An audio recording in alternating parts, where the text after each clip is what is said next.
introduce yourself? Yes, my name is Eija Saarela and I am a special education class teacher here in Herttoniemi, Helsinki. First to sixth graders and around 400 at the moment. You are in charge of special education. Yes. Yeah, I have second and third graders. I have 8 students this year, or at least for now. It might change, but now I have a small classroom. So this is the kind of regular elementary school, but within this school you have a special class separately. Yes, that's true. So at the moment we have 3 special education classes here. First, and then I have second to third, and then the last one is until 6th grade. You will be under your responsibility until 6th graders. It seems so, yeah. Are you only a special education teacher? No, we have 3 in total. Oh, 3. Yeah. Okay. You also attending regular class? Yes. To support the teachers? Yes. So my philosophy here is more like I can help others and they can help me. So the door to my classroom is open both ways. So my students can attend regular classes, and then I can go also help other teachers with their regular students, and their students are more than welcome to attend some of my classes here with my students if there's a need. Classes? Yeah. What kind of subject they can go to the regular classes? Anything basically, whatever they want. Sometimes they want to try something new that they hear from their friends at recess, that oh, they're gonna have this class, and then they come and ask me, Eija, can I go? And I'll say, of course, you can go and try, and if it's not working out, you can always come back here. And then some of them go regularly, for example, maths classes and Finnish classes. A few of them go to general English classes, whatever they feel like they can manage. And also I give them the tools to manage, or I'm trying my best to. Oh, that's very good to hear that, because maybe it's my prejudice, but I thought maybe special education kids a little bit hesitate to go to the regular class if they might feel like they might have afraid to study together with regular students if they cannot keep up the same like academic achievement with them. Talking about, and I agree. I feel like at this point we are at the end of the process of like gathering the courage to attend the other classes.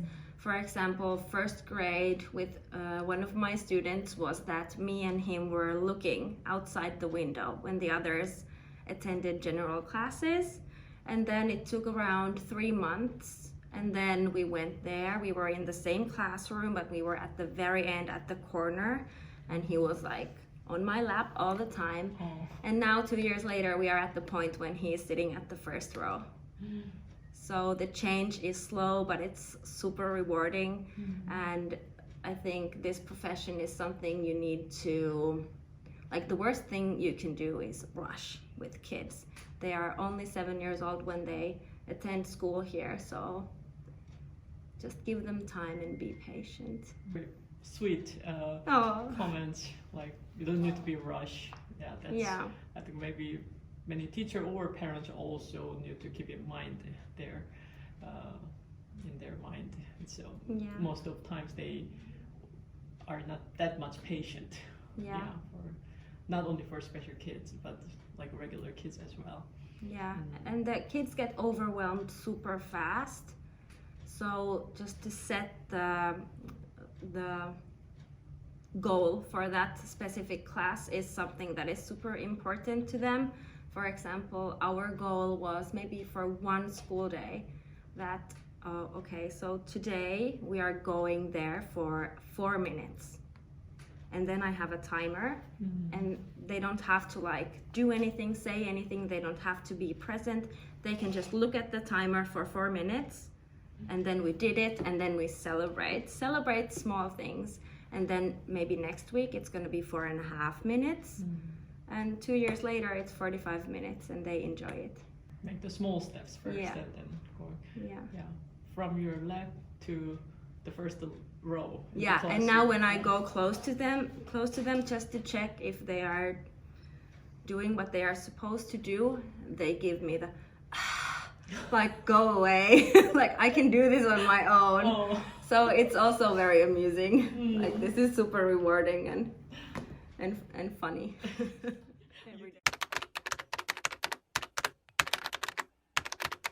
Yes, so I went to high school, and after that I applied to University of Turku just to be a regular classroom teacher.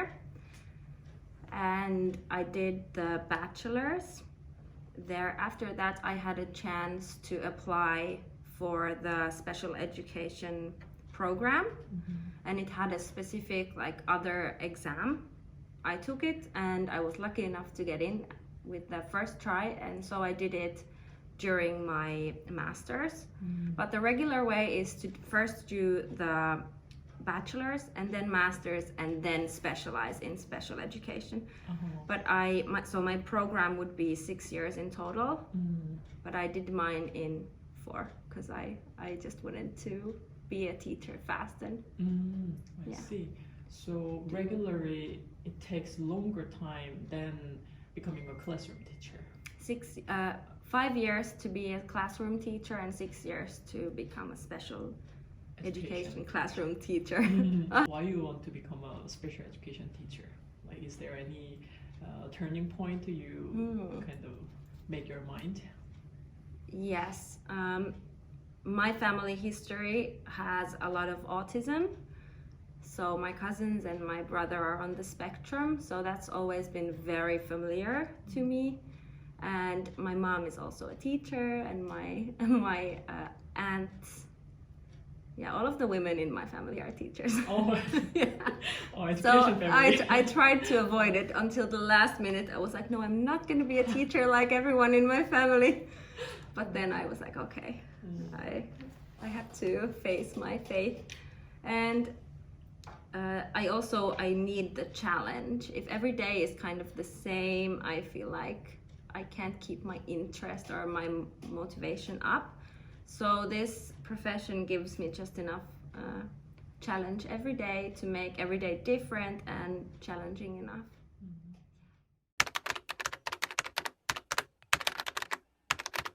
Yes, definitely. I think what I respect the most is that we have to build the base before we learn anything more. So the goal is also academic, but also social, and to give them the equipment for what they need in the future. It's not only about exams and achieving some like academic things. It's also about being a part of a community. So everything is just built from the ground up, and we are not in a rush. We go by the kids' terms. I always think what's the best for the kid. And I think they also learn to take some responsibility of their studies themselves. And also give them the option, even though they are special education kids with a structured learning plan, they can also try other things. Because what's there to lose? They can take some classes at the other like general classes, and then if it's not working out, we can try again later. It's not like, okay, you are hopeless, it didn't work out, let's never try this again, you're not up for it. We just like, let's try it again and take it slow. So also my colleagues are very supportive, and I'm very lucky with my current team. They are welcoming my students every day, and it's good teamwork atmosphere here. You mentioned that academic achievement definitely might be important, but and this base fundamental grounding is more important. Yes. It should be first, and also you give the autonomy to them, but I may be more motivated to give more things, like already make the plan for them, because I think like they need more help, so they also have a chance to try and error by themselves. Yeah, that's true, and they are also so much more motivated when they can set the goals themselves. Even though if they are small, like this week one of my students has his only goal for this week is to pack his backpack by himself. Oh. That's the only thing. Other things are just second right now, but this is something that has been bothering him for a year, and he's embarrassed to ask for help when everyone else is looking. So he came to me and asked if this is the week that I can teach him how to pack his backpack. Yeah.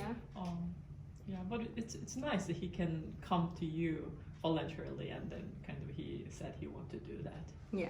That's very much I can see he trusts you. Yeah. So he can say that. Sometimes too much. Sometimes I'm becoming more like mommy.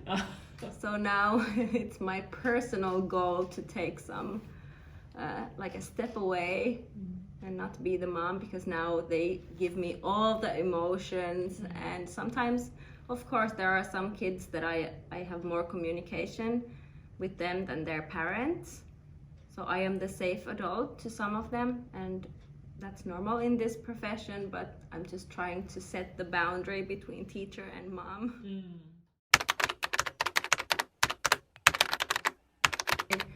All of the parents have been very supportive, and the only thing I think is people are afraid of what they don't know much about. So the first step for me when I have new parents is to basically explain everything, like from zero knowledge. So even if it feels stupid to me, I will explain, and I can see the release and like, okay, it's not that bad, because their experiences might be from 50 years back, and then this concept didn't even exist yet. So now I'm just trying to explain, and knowledge brings comfort, and just to explain that I'm here for your kids specifically, and I'm the one helping, and let's work together. That's the most effective way I have found out in these 5 years of being a teacher.